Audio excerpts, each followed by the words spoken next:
Welcome to DSET. This is Eshwar Kumar. ఈ వీడియోలో మనం ఇంటర్నేషనల్ రిలేషన్స్లో భాగమైనటువంటి ఓపాక్ గ్రూప్ గురించి, ఓపాక్ సంబంధించి మనం డిస్కస్ చేసుకోబోతూ ఉన్నాం.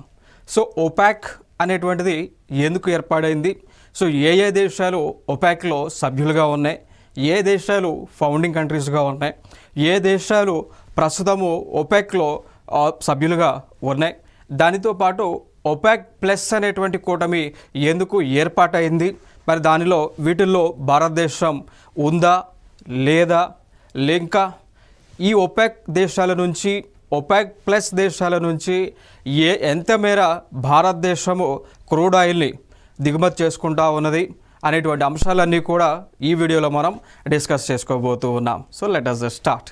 సో ముందుగా చూద్దాం. So organisation of the petroleum exporting countries అండి, పేరులోనే ఉంది. పెట్రోల్ని ఎగుమతి చేస్తున్నటువంటి దేశాల సమూహం అండి. సో ఏమంటాము అండి, organisation of the petroleum exporting countries. So పెట్రోల్ని ఎగుమతి చేస్తున్నటువంటి దేశాల సమూహం యొక్క కూటమి ఇది. సో పెట్రోలియం ఎగుమతి దేశాల సంస్థ ఓపెక్గా మనం పిలుస్తూ ఉంటాం. సో ఇక్కడ ఈ ఓపెక్లో ఉన్నటువంటి దేశాలు ఫౌండింగ్ మెంబర్స్గా చూసుకున్నట్లయితే ఈ దేశాలన్నీ కూడా కొన్ని మెంబర్స్గా ఉండటం జరిగింది. సో చూసుకున్నట్లయితే అంటే ఈ దేశాలే ఎందుకు కూటమిగా ఏర్పడినాయి అంటే, ఈ దేశాలలో పెట్రోలియం రిజర్వ్స్ అనేటువంటివి, క్రూడ్ ఆయిల్ నిక్షేపాలు అనేటువంటివి, ఆయిల్ అనేటువంటిది సమృద్ధిగా ఎక్కువగా ఉన్నటువంటి దేశాలు. ఫర్ ఎగ్జాంపుల్గా తీసుకుంటే ఈక్వేటర్ అనేటువంటి దేశంలో పెట్రోల్ రిజర్వ్స్ అనేటువంటివి ఉన్నాయి. ఈ వెనుజులా అనేటువంటి దేశంలో, గునియా అనేటువంటి దేశంలో, గెబాన్ అనేటువంటి ఒక దేశంలో, నైజీరియా అనేటువంటి దేశం, అల్జీరియా కానీ, లిబియా కానీ, సౌదీ అరేబియా కానీ, Iraq, Iran, Kuwait, United Arab Emirates. So ఈ దేశాలలో ఈ యొక్క పెట్రోలియం రిజర్వ్స్ అనేటువంటివి అధికంగా కలిగినటువంటి దేశాలు. సో అందుకోసమే ఈ దేశాలన్నీ కూడా కలిసి ఒక కూటమిని ఏర్పాటు చేసుకున్నాయి. దాన్ని ఓపెక్ అనేటువంటి ఒక గ్రూప్ని, ఒక కూటమిని ఏర్పాటు చేసుకోవడం జరిగింది. మరి ఈ దేశాలన్నీ కూడా ఎందుకు కూటమిగా వచ్చాయి అంటే, ఈ దేశాలన్నింటిలో కూడా పెట్రోల్ ఉంది కదా. మరి పెట్రోల్ ఉన్నప్పుడు వీరికి ఏమైనా సమస్యలు వస్తే పరిష్కరించుకోవడానికి, అదేవిధంగా ఇంటర్నేషనల్ వైడ్గా, సో అంతర్జాతీయ పరంగా చూసుకున్నట్లయితే అంతర్జాతీయంగా ఉన్నటువంటి ఆయిల్ ప్రైజెస్ని కంట్రోల్ చేయటానికి. ఇప్పుడు మనందరికీ తెలుసు, మనం ఏదైనా ఒక షాపింగ్ కాంప్లెక్స్కి వెళ్ళాము అనుకోండి, ఆ షాపింగ్ కాంప్లెక్స్లో ప్రైజెస్ అన్నీ కూడా, రేట్లన్నీ కూడా ఒకే విధంగా ఉంటాయి. లేదా కూరగాయల మార్కెట్కి వెళ్ళామనుకోండి, అక్కడికి ఈ యొక్క వెజిటబుల్ మార్కెట్కి మనం వెళ్ళినప్పుడు ఆ మార్కెట్లోకి వెళ్తే ఏ మార్కెట్లోకి పోయినా కేజీ టమాటా 70 రూపీస్ ఉంటుంది. ఏ మార్కెట్లోకి పోయినా, ఏ షాప్లోకి పోయినా కేజీ ఆలు వచ్చేసి 40 రూపీస్ ఉంటా ఉంది. సో కామన్గా ఉంటుంది అన్నట్టు. అంటే ప్రైజెస్ అనేటువంటివి ఆ మార్కెట్లో ఉన్నటువంటి కమిటీ వారందరూ కూడా డెసిషన్ తీసుకొని ప్రైస్ అనేటువంటిది ఫిక్స్ చేస్తారు. అదే కోవలో, అదే మాదిరిగా, అదే విధంగా ఈ యొక్క ఓపెక్ అనేటువంటి కూటమి ఏర్పాటు చేసుకోవడం జరిగింది. వీళ్ళందరూ కూడా అంతర్జాతీయ పరంగా ఉన్నటువంటి ఆయిల్ ప్రైజెస్ని కంట్రోల్ చేస్తూ ఉంటారు అండి. సో ఈ కూటమిలో ఉన్నటువంటి దేశాలన్నీ కూడా ఆయిల్ యొక్క రేట్ అనేటువంటిది, సో ఆయిల్ యొక్క రేట్ అనేటువంటిది బ్యారెల్కి ఇంత ఉండాలి. సో ఫర్ ఎగ్జాంపుల్ $10, $20 ఉండాలని ఫిక్స్ చేస్తే దాని ప్రకారమే అన్ని దేశాలకు కూడా ఆ ఆయిల్ని వివిధ దేశాలకు ఎగుమతి చేయటమో, సప్లై చేయటమో చేయాల్సి ఉంది. ఓకేనా. సో ఇది ఇక్కడ ఇంపార్టెంట్గా మనం తెలుసుకోవాల్సినటువంటి అంశం. మరి చూసుకున్నట్లయితే ఆయిల్ రిజర్వ్స్ ఈ దేశాలలో మరి ఎంత పర్సంటేజ్ మేర ఉంది చూసుకున్నట్లయితే, వెనుజులా దేశంలో దాదాపు, ఇప్పుడు ఫర్ ఎగ్జాంపుల్గా ఆయిల్ అనేటువంటిది మనం అన్ని దేశాలు మొత్తం కలిసి ఒక 100% అనుకుంటే, ఓపెక్ దేశాలలోనే, సో ఓపెక్లో ఉన్నటువంటి దేశాలలోనే ఉన్నటువంటి ఆయిల్ రిజర్వ్స్ ఎంత ఉన్నాయంటే 79.15% ఉన్నదండి. ఓకేనా. సో ప్రపంచంలో ఉన్నటువంటి 193 దేశాలలో ఆయిల్ చూస్తే ఈ 12 దేశాలలోనే 79.15% ఆయిల్ నిక్షేపాలు అనేటువంటివి ఉన్నాయి. సో ఆ దేశాలు మనం చూసుకున్నట్లయితే వెనుజులా చూసుకుంటే 24.4% ఉంది. సో అత్యధికంగా ఎక్కువ ఆయిల్ని కలిగినటువంటి దేశము అండి వెనుజులా దేశం. So Saudi Arabia 21.5%, Iran 16.8%, Iraq 11.7%, United Arab Emirates 9.1%, కువైట్లో ఆయిల్ ఉంది 8.2%, Libya 3.9%, Nigeria 3.0%, Algeria 1%, Gabon 0.2%, Congo 0.1% and Equatorial Guinea 0.1%. So ఈ విధంగా ఆయిల్ నిక్షేపాలు అనేటువంటివి ఈ దేశాలలో ఉండడం జరిగింది. సో ప్రపంచంలోనే ఎక్కువ ఆయిల్ నిక్షేపాలు కలిగినటువంటి దేశం ఓపెక్ గ్రూప్లో ఉన్నటువంటి దేశంలో వెనుజులా ముందు స్థానంలో ఉండటం జరిగింది. సో వెనుజులా అనేటువంటి దేశం ముందు స్థానంలో నిలవడం జరిగింది. ఓకేనా. సో మిగిలినటువంటి ఈ టోటల్ ఓపెక్ కంట్రీస్ యొక్క share, so non OPEC countries యొక్క షేర్ చూసుకున్నట్లయితే 20.9% ఉంటుంది. సో 20.9% నాన్ ఓపెక్ దేశాల్లో ఉన్నటువంటి ఆయిల్ రిజర్వ్స్.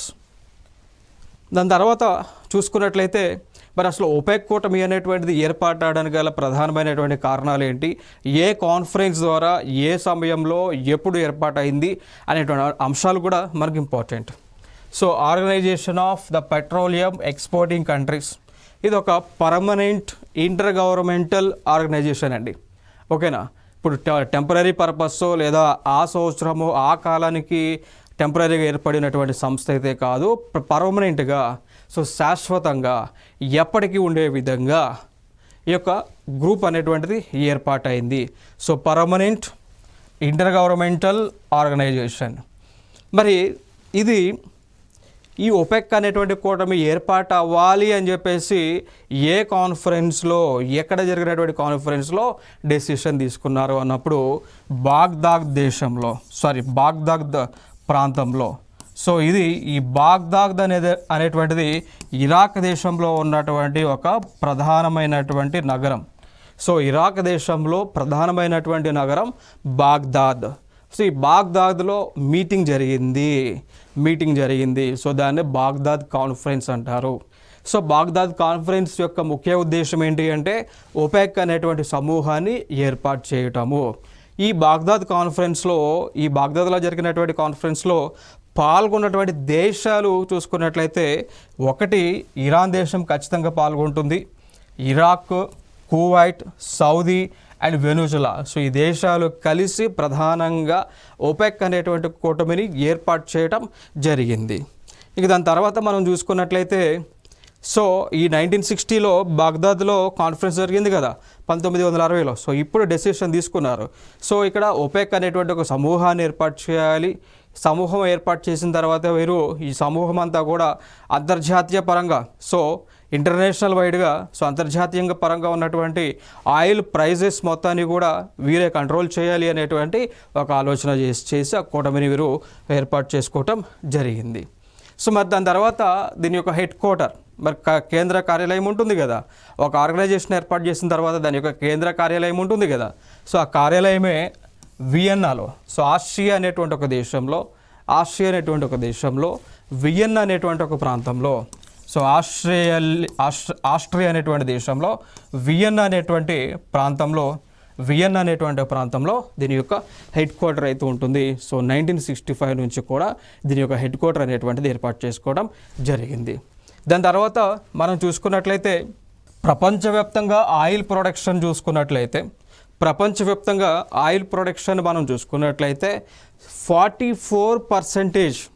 ఫర్ ఎగ్జాంపుల్ ప్రపంచ దేశాలన్నిటి నుంచి కూడా 100% ఆయిల్ వస్తూ ఉంది అంటే కేవలము ఈ ఒపెక్ దేశాల నుంచే ఆల్మోస్ట్ 44% వరకు కూడా ఈ ఆయిల్ అనేటువంటిది ఎక్స్ప్లోరేషన్, ప్రొడక్షన్ అనేటువంటిది జరుగుతూ ఉంది.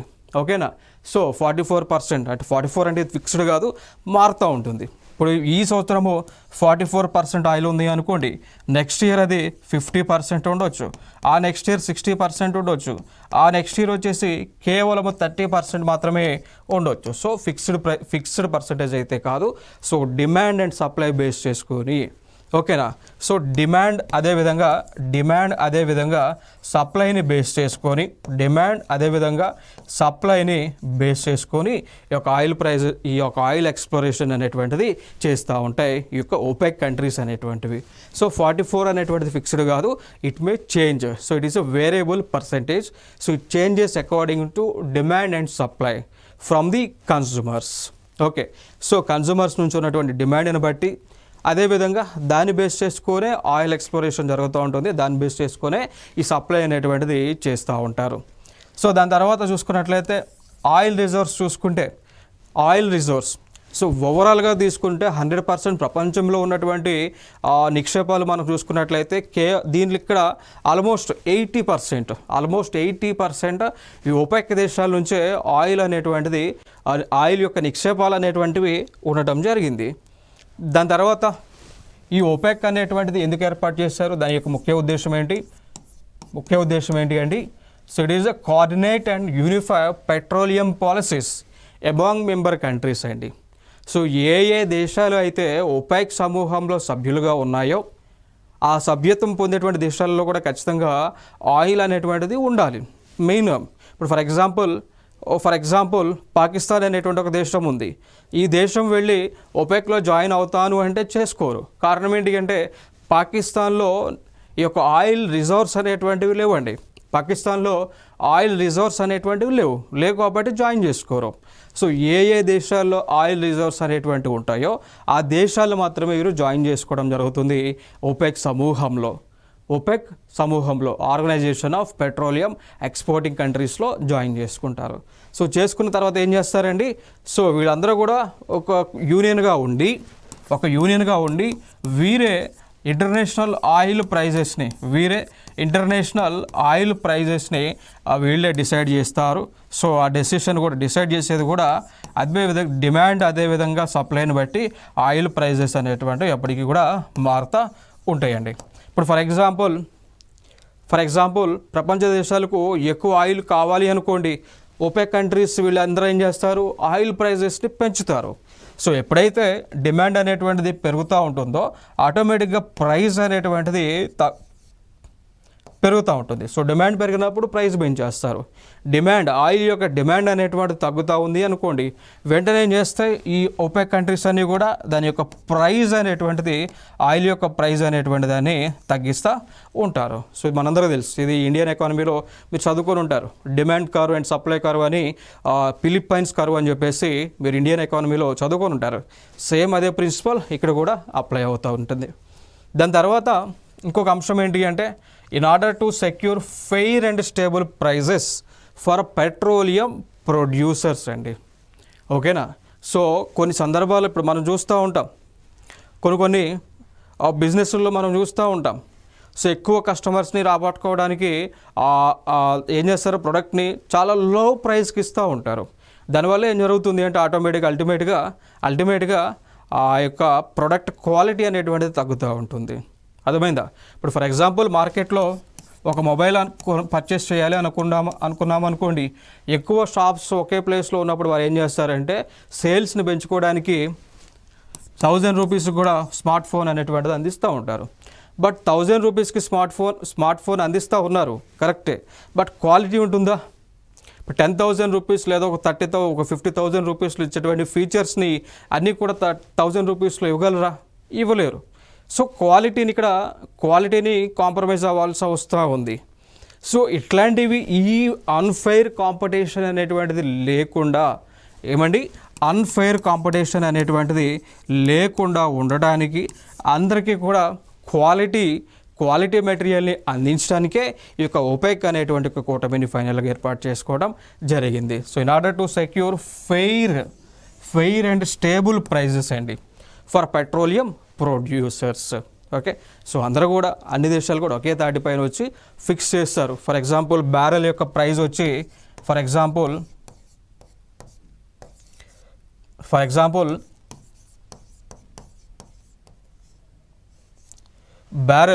బ్యారెల్ యొక్క ప్రైస్ వచ్చేసి $50గా ఫిక్స్ చేస్తూ ఉంటారు. సో ఇదే ప్రైస్కి అన్ని దేశాల వాళ్ళు కూడా ఎక్స్పోర్ట్ చేయాల్సి ఉంటుంది. నెక్స్ట్ ఇంకొక అంశం, the efficient economic and regular supply of petroleum to consuming nations అండి. ఓకేనా. సో ఇక్కడ ఏమన్నామండి, ఒపెక్ అనేటువంటిది ఎందుకు ఏర్పాటు చేశారు, ఎవరైతే పెట్రోల్ని కొనుగోలు చేస్తూ ఉన్నారో, ఫర్ ఎగ్జాంపుల్ ఇండియా ఉంది. సో ఇండియా మనం ఒపెక్ దేశాల నుంచి పెట్రోల్ అనేటువంటిది కొనుగోలు చేస్తూ ఉన్నాం. సో ఏ దేశాలు అయితే పెట్రోల్ని కొనుగోలు చేస్తూ ఉన్నాయో వారికి క్వాలిటీ పెట్రోల్ని అందించేటువంటి లక్ష్యంతో ఈ యొక్క ఓపెక్ అనేటువంటి ఒక కూటమి ఏర్పాటు అవ్వడం జరిగింది. దాని తర్వాత a fair return on capital to those investing in the industry అండి. ఇప్పుడు మన భారతదేశానికి చెందినటువంటి కంపెనీ ఓఎన్జీసీ అంటాం. ఓఎన్జీసీ విదేశ్ అనేటువంటి కంపెనీ. సో ఇది ఇండియన్ గవర్నమెంట్ కంపెనీనే, oil and natural gas corporation Videsh. Okay. So భారతదేశానికి చెందినటువంటి కంపెనీ, గవర్నమెంట్ కంపెనీ. సో వీళ్ళు వివిధ దేశాలలో ఇన్వెస్ట్మెంట్ అనేటువంటిది పెట్టి, పెట్రోలియం ఉన్నటువంటి దేశాలలో ఇన్వెస్ట్మెంట్ అనేటువంటిది పెట్టి, పెట్టుబడి అనేటువంటిది పెట్టి అక్కడ ఆయిల్ అనేటువంటిది ఎక్స్ప్లోర్ చేస్తూ ఉంటారు, వెలికి తీస్తూ ఉంటారు. మరి ఇట్లాంటి దేశాలు ముందుగానే ఇట్లాంటి కంపెనీలు ముందుగానే పెట్టుబడి పెడుతుంటాయి కదా. మరి ఆ కంపెనీలకు సరైనటువంటి రాబడి తిరిగి వచ్చే విధంగా, వారు పెట్టినటువంటి ఇన్వెస్ట్మెంట్కు సరైన ప్రాఫిట్స్ లేదంటే సరైనటువంటి రిటర్న్స్ వచ్చే విధంగా తగు చర్యలను తీసుకోవడానికే ఈ యొక్క ఒపెక్ అనేటువంటి కూటమి ఏర్పాటు అవడంలో ముఖ్య ఉద్దేశం కనిపిస్తూ ఉంది. దాని తర్వాత ఇంకొక అంశం చూసుకున్నట్లయితే, ఈ ఒపెక్ కూటమి అనేటువంటిది ఏర్పాడైనటువంటి టైంలో మొట్టమొదటిగా ఫౌండింగ్ మెంబర్స్గా చూసుకున్నట్లయితే ఒకటి అల్జీరియా ఉంది, Angola, Congo, Equatorial Guinea, Gabon, Iran, Iraq, Kuwait, Libya, Nigeria, Saudi Arabia, United Arab Emirates, Venezuela ఉండడం జరిగింది అండి. సో ఫౌండింగ్ దేశాలుగా ఒపెక్ ఏర్పడినటువంటి సమయంలో ఫౌండింగ్గా ఉన్నటువంటి దేశాలు ఈ 13 దేశాలు అయితే ఉండటం జరిగింది. సో ఆ దేశాలు ఇవన్నీ కూడా. మరి దీంట్లో ఇండియా ఉందా? ఫౌండింగ్ మెంబర్ ఇండియా ఉందా? ఇండియా లేదు.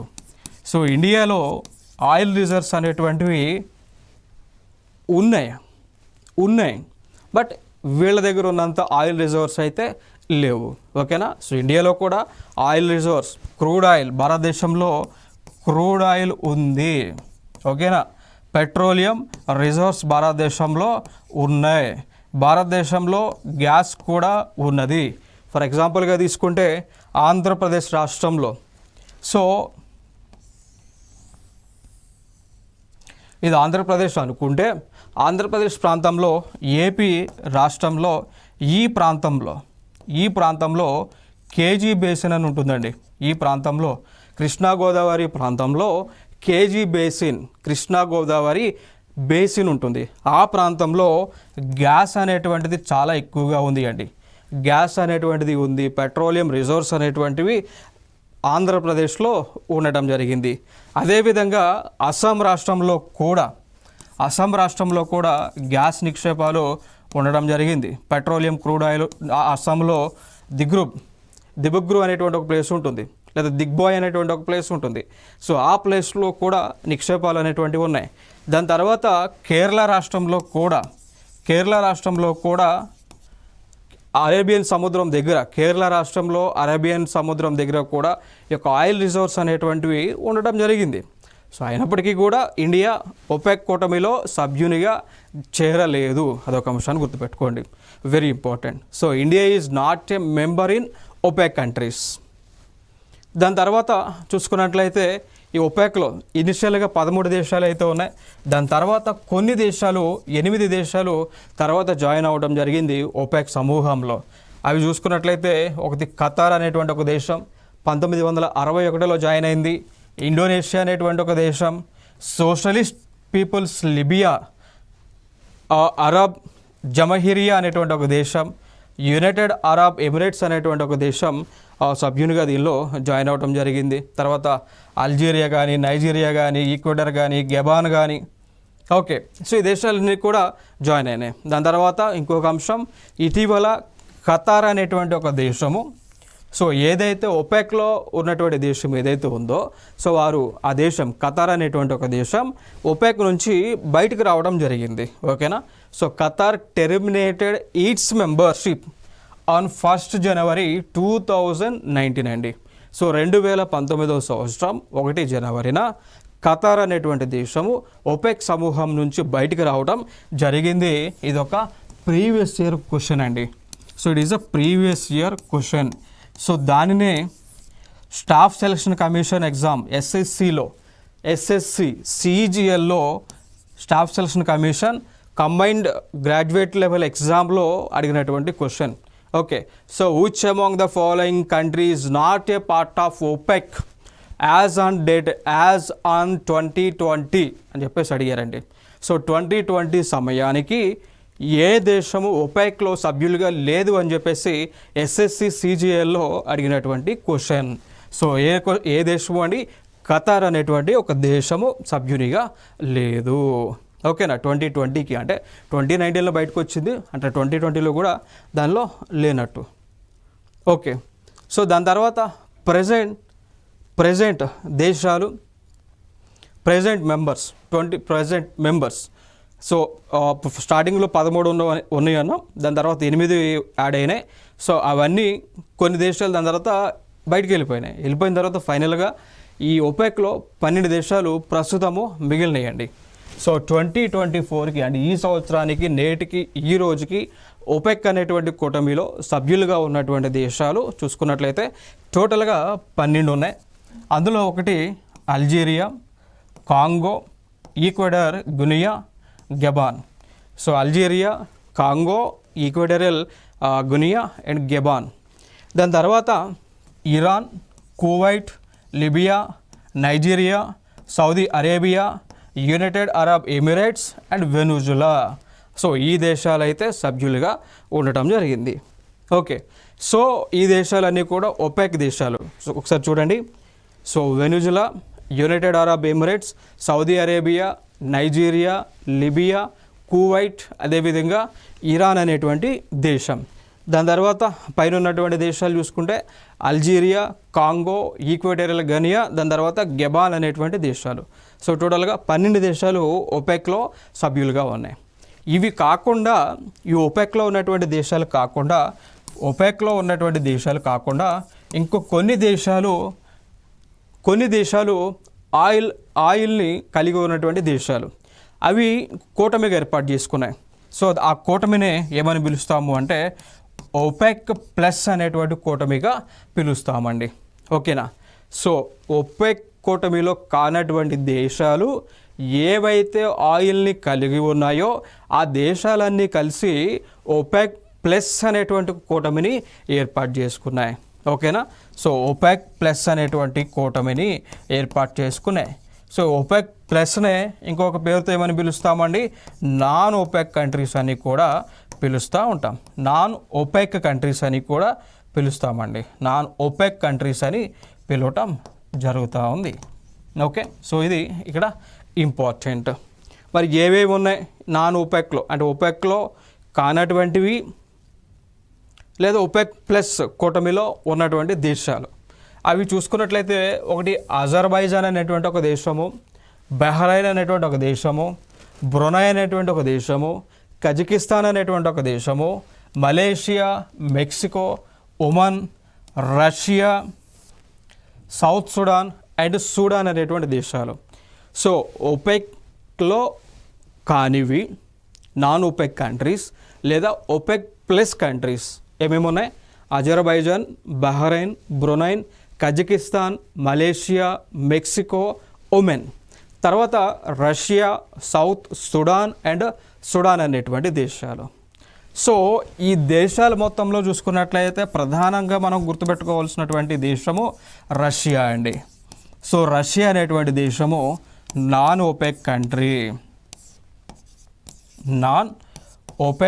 కంట్రీ. ఓకేనా.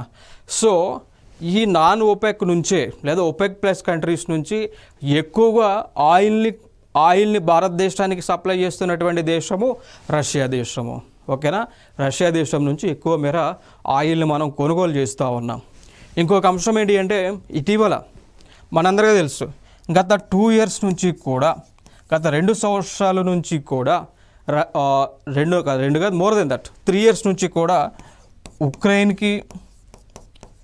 ఉక్రెయిన్ అనేటువంటి ఒక దేశానికి, రష్యా అనేటువంటి ఇంకొక దేశానికి యుద్ధం అనేటువంటిది జరుగుతూ ఉంది. మనందరం కూడా చూస్తూ ఉన్నాం రోజు న్యూస్ పేపర్స్లో, రష్యాకి ఉక్రెయిన్కి. సో ప్రపంచ దేశాలన్నీ కూడా భారతదేశాన్ని ఒక question అడిగినాయండి.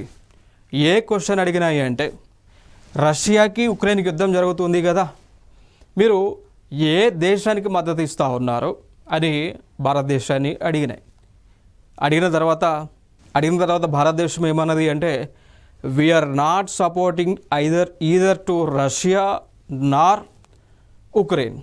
India is not supporting either to Russia nor Ukraine in terms of war. We always support to both the countries in terms of maintaining peace and law and order. ఓకేనా? So ఫైనల్గా మరి ఏమన్నదంటే భారతదేశము, మేము యుద్ధానికైతే ఏ దేశానికి కూడా support చేయము, 2 దేశాలు కూడా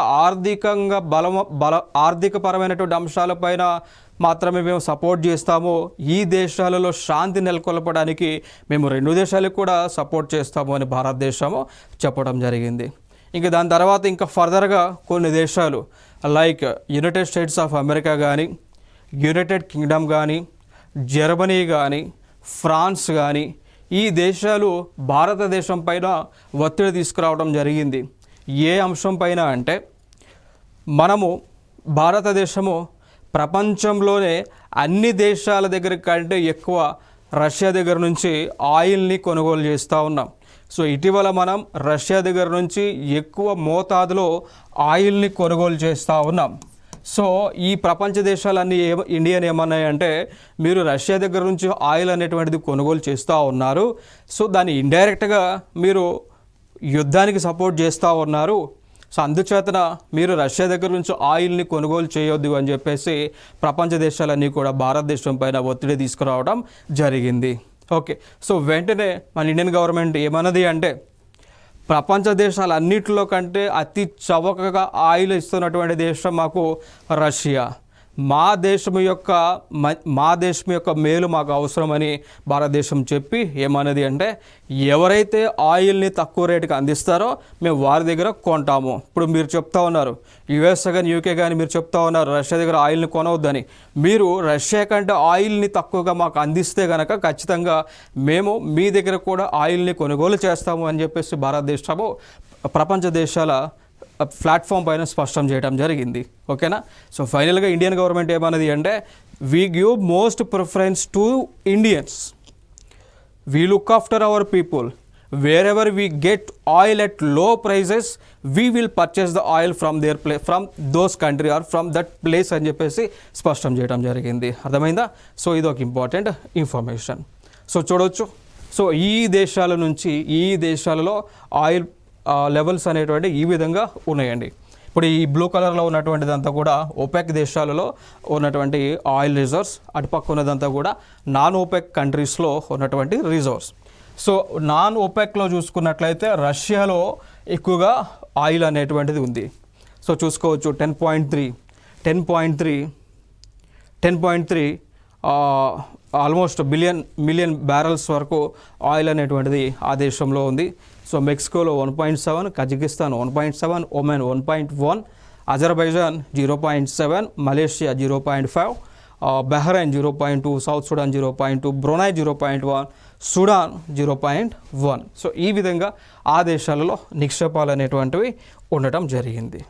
దాని తర్వాత మనం చూసుకున్నట్లయితే ఈ ఇమేజ్ ఏమో మనం ఏ దేశాల దగ్గర నుంచి ఆయిల్ ఎంత మేర కొనుగోలు చేస్తున్నాం అనేటువంటి అంశం అండి.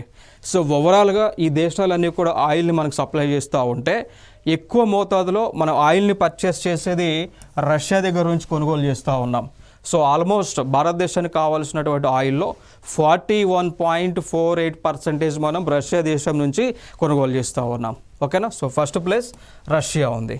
ఇక దాని తర్వాత స్థానాలు మనం చూసుకున్నట్లయితే ఇరాక్ నుంచి 16.26%, సౌదీ నుంచి 8.34, యునైటెడ్ అరబ్ ఎమిరేట్స్ నుంచి 8%, యునైటెడ్ స్టేట్స్ నుంచి కూడా ఆయిల్ని కొనుగోలు చేస్తూ ఉన్నాం. ఆ పర్సంటేజ్ వచ్చి 7.14.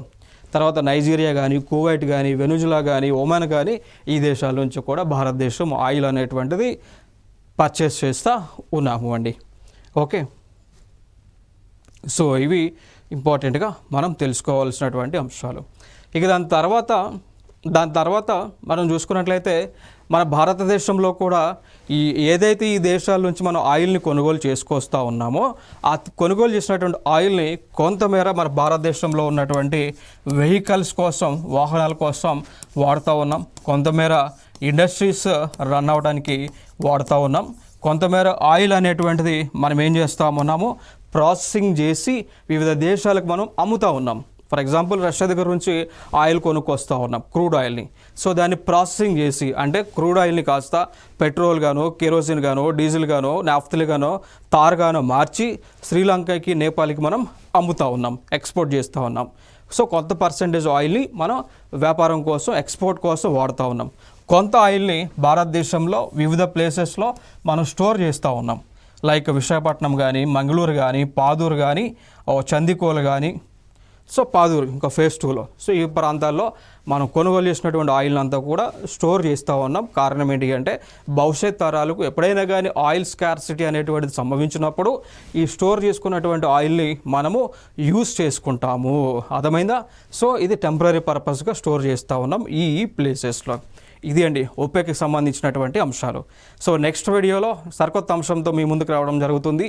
Thank you.